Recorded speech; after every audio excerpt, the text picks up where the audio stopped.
Hi everybody, मैं हूं नेहा आपके साथ और आप सबका बहुत स्वागत है एनबीटी टेकएड पर। हम आपके फेवरेट सेगमेंट सरकारी नौकरी वाले सेगमेंट के साथ एक बार फिर से हाजिर हो गए हैं और आज बात होने वाली है ड्राइवर पदों पर बम्पर भर्ती के बारे में। ये भर्ती यूपी डाक विभाग ने निकाली है और खास तौर पर जो 10th पास उम्मीदवार है ना, वो इस भर्ती के लिए अप्लाई कर सकते हैं। तो इसकी पूरी डिटेल क्या है, आप कब से कब तक अप्लाई कर सकते हैं, कहां पर अप्लाई कर सकते हैं, ये तमाम चीजें इस वीडियो में हम आपको बहुत इजी लैंग्वेज में और 1 बाय 1 समझाने वाले हैं। ठीक है, तो आपको इस वीडियो को एंड तक देखना है, बीच में नहीं स्किप करना है, ताकि कोई भी इंपॉर्टेंट इन्फॉर्मेशन जो हम आपको देने वाले हैं ना वैकेंसी के रिगार्डिंग, वो आपसे मिस ना हो जाए। तो चलिए शुरू करते हैं।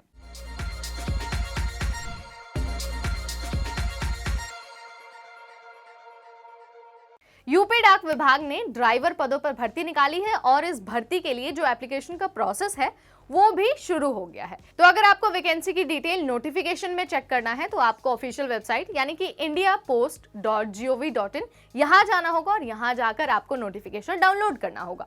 आपको इस बात का बहुत अच्छे से ध्यान रखना है कि ये जो भर्ती है ना ड्राइवर पदों पर, उसमें आपको ऑनलाइन एप्लीकेशन फॉर्म नहीं भरना है, बल्कि उसकी हार्ड कॉपी आपको स्पीड पोस्ट के जरिए भेजना होगा।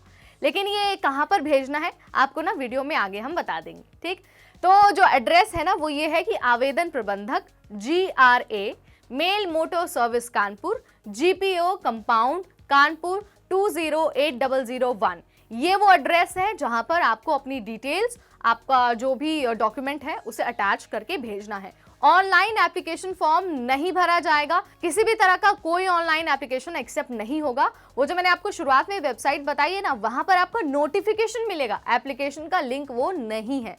आपको इस बात का ध्यान रखना है। ठीक है, अब मैं आपको बता देती हूँ कि आपके पास कौन सी एलिजिबिलिटी का होना जरूरी है और साथ ही आपकी एज कितनी होनी चाहिए। तो अगर आपने 10th पास किया हुआ है किसी मान्यता प्राप्त संस्थान से, तो आप इस भर्ती के लिए अप्लाई कर सकते हैं। हालांकि आपको ध्यान रखना है कि आपके पास हैवी वाहन चलाने का एक वैलिड ड्राइविंग लाइसेंस होना जरूरी है और साथ ही आपके पास एक्सपीरियंस होना भी उतना ही जरूरी है। लेकिन कितना एक्सपीरियंस जरूरी है और साथ ही योग्यता की और डिटेल क्या है, अगर आपको ये जानना है तो ये तमाम जानकारी आपको कहाँ मिलेगी, नोटिफिकेशन में। हम आपको यहाँ पर मोटा मोटी जानकारी दे देते हैं कि आप इसके लिए एलिजिबल हैं या फिर नहीं है। अब बात कर लेते हैं एज लिमिट की। तो मिनिमम एज इस भर्ती की 18 साल है और मैक्सिमम एज लिमिट इस भर्ती के लिए 27 साल रखी गई है। इससे कम या फिर इससे ज्यादा अगर आपकी एज होती है तो आप अप्लाई नहीं कर पाएंगे। हालांकि जो रिजर्व कैटेगरी के उम्मीदवार हैं, यानी कि SC कैटेगरी, ST कैटेगरी और OBC कैटेगरी, उनको तय नियमों के अनुसार, यानी कि जो सरकारी नौकरी वाली नियम है ना, उसके अनुसार ही उम्र सीमा में भी छूट मिलेगी। कितने सालों की छूट किस वर्ग को मिलनी है, ये आपको नोटिफिकेशन में डिटेल मिल जाएगी। अब आपको ये बता देते हैं कि भाई आपने फॉर्म तो भर दिया, लेकिन आपको उसके साथ साथ फीस भी भरनी है, क्योंकि अगर आप फीस नहीं भरते हैं तो आपका फॉर्म एक्सेप्ट नहीं किया जाएगा।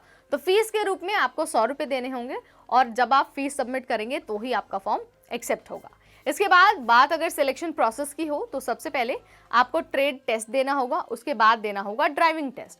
सबसे खास बात इस भर्ती की यह है कि आपको कोई भी रिटन एग्जाम नहीं देना है, बस ट्रेड टेस्ट देना है और ड्राइविंग टेस्ट देना है और उसके बाद आपका सिलेक्शन हो जाएगा। अब आगे बढ़ते हैं और बात करते हैं भर्ती के सबसे इंपॉर्टेंट सेगमेंट यानी कि सैलरी के बारे में। तो डाक विभाग की इस भर्ती में अगर आप सिलेक्ट हो जाते हैं तो आपको सैलरी के रूप में 19,900 रुपए से 63,200 रुपए तक की सैलरी मिल सकती है। तो सैलरी बहुत अच्छी है और मौका भी बहुत अच्छा है। और खास बात यह है कि आपको कोई एग्जाम नहीं देना, बस ट्रेड टेस्ट और ड्राइविंग टेस्ट देना है और आप सरकारी नौकरी के लिए सिलेक्ट हो जाएंगे। तो अगर आपको इस बारे में कोई डाउट है या फिर आपको कुछ और हमसे जानना है, कोई सवाल पूछना है, तो आप हमें कमेंट सेक्शन के जरिए बता सकते हैं। विल ट्राई कि हम आप तक पहुंचे और आपके सवाल का आंसर जितना जल्दी हो सके उतना जल्दी दे। तो इस वीडियो में इतना ही, अगली बार फिर आएंगे एक नई वीडियो, एक नई जानकारी, एक नए नोटिफिकेशन के साथ। तब तक मुझे यानी नेहा को दीजिए इजाजत। हाँ, जाने से पहले एक बार चैनल को सब्सक्राइब जरूर कर दीजिए, बेल आइकॉन को प्रेस कर दीजिए, ताकि जैसे ही हम कोई नया अपडेट लेकर आए तो सबसे पहले इंफॉर्मेशन आप तक पहुंच जाए। Till then, this is me Neha Upadhyay signing of.